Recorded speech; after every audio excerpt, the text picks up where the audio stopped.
Praise lord. ప్రభువైన యేసుక్రీస్తు నామములో నా ప్రియ దైవ జనాంగానికి ఉదయకాల సమయంలో ప్రత్యేకమైన వందనాలు తెలియజేసుకుంటున్నాను. దేవుడు ఈ దినము కొరకు ఏర్పాటు చేసినటువంటి వాక్యాన్ని మనం చదువుకుందాము.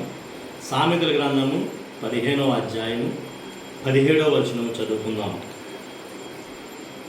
పగవాని ఇంట క్రొవ్విన ఎద్దు మాంసము తినుట కంటే ప్రేమ గల చోట ఆకుకూరల భోజనము తినుట మేలు.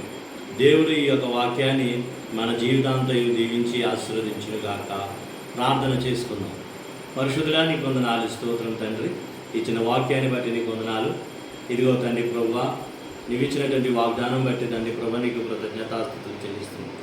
అవును తండ్రి ప్రభువా, మేము ఎక్కడ ఏమి తింటున్నాం అన్నది కాదు తండ్రి ప్రభువా, ప్రేమ కలిగి తండ్రి ప్రభు మేము జీవిస్తున్నామా లేదన్నది తండ్రి నీ వాక్యం ద్వారా మాకు బయలుపరిచారు. నీకు వందనాలు. ఈ దినమంతయు మా పని పాటలని సహాయంతో నేను దయచేయండి, మా ఉద్యోగాల్లో సహాయంతో నేను దయచేయండి. అలాగే స్కూల్కి వెళ్ళొస్తున్న బిడ్డలు కూడా నీ కాపుదల దయచేయమని తండ్రి ప్రతి ఒక్కరిని నీ చేతులకు అప్పగించుకుంటూ యేసు నామములో అడుగుచున్నాం తండ్రి. ఆమేన్.